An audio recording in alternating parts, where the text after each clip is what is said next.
আসসালামু আলাইকুম।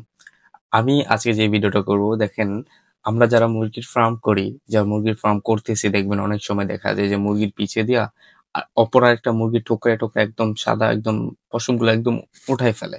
এই সমস্যাটা কিন্তু সচরাচর অনেক ফার্মে হয়ে থাকে এবং আমরা গ্রাম অঞ্চলে দেখি। বাট গ্রাম অঞ্চলে তো তারা এগুলো ফিল করে না, তারা এগুলো নিয়ে এত ভাবেও না। বাট যারা ফার্মিং নিয়ে করি, যারা ফার্মিং নিয়ে অনেক পরিসরে করি, অনেকগুলো মুরগি একসাথে করি, তখন এই বিষয়টা কিন্তু ভাবার এবং এই বিষয়টা নিয়ে আমাদের পদক্ষেপ নেওয়ার কথা বা পদক্ষেপ নিতে হবে।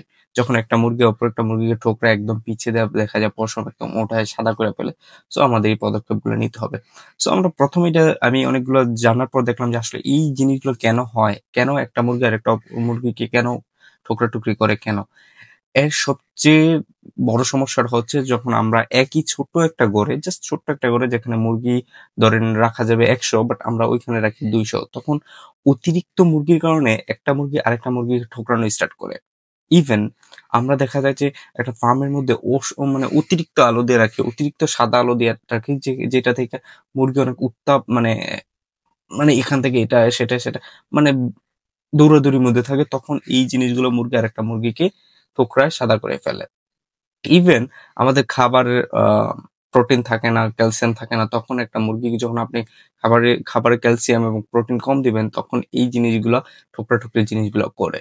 সো এখন আমরা কি করতে পারি? বিষয়গুলো তো আমরা জানলাম যে এই কারণে হতে পারে জায়গা কম, ইভেন প্রোটিনের অভাব এবং আলো অনেক বেশি দেওয়া এবং আ বিভিন্ন মানে আমাদের যে ব্যর্থতাগুলো এগুলো তো জানলাম। তো এখন কি করতে পারি আমরা? এগুলো কিভাবে মুরগির ঠোকরা-ঠুকরি থেকে মুরগিকে বাঁচায় রাখবো?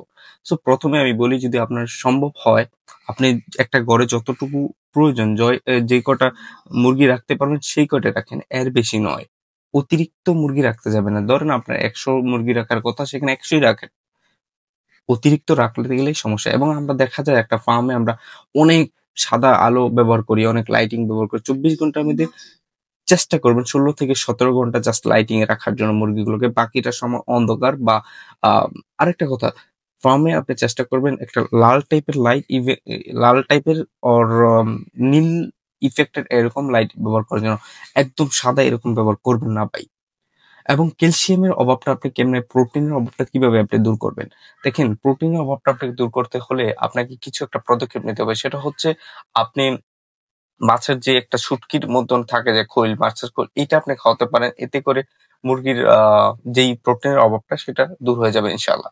এবং আরেকটা জিনিস চেষ্টা করবেন, জিনিসটা হচ্ছে যে যেই মুরগিগুলো অতিরিক্ত ক্ষতিগ্রস্ত হয়ে গেছে, অতিরিক্ত ইফেক্ট পড়ছে, আক্রান্ত হয়ে গেছে এগুলার মানে আম পশম ওঠায় ঠোকরা এগুলো করে ফেলছে। সো ওই মুরগিগুলোকে কয়েকদিনের জন্য আলাদা রাখার চেষ্টা করবেন। ইভেন অনেক বড়, বড় ফার্মে দেখা যায় যে মুরগি যখন আপনার অসংখ্য মুরগি হয় তখন মুরগির ঠোঁটটা ছেঁকায় দেওয়া হয় দিয়ে দেয় সামনে দিয়ে যাতে আরেকটা মুরগি বা থাকে না ঠোকর দিলে যে একটা ইফেক্ট পড়বে সেটা পড়ে না। ছেঁকা দিয়ে কাইটা দেয়। সো সেটা করতে পারেন আপনি।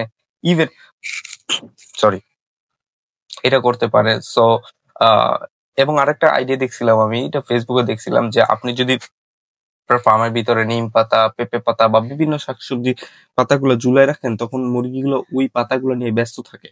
তখন আরেকটা মুরগির উপর আক্রমণ করে না। এই ঠোকরা-ঠুকরি থেকে তারা তখন দূরে থাকে। সো এই জিনিসগুলো করতে পারেন। আশা করি উপকারে আসবে ইনশাআল্লাহ।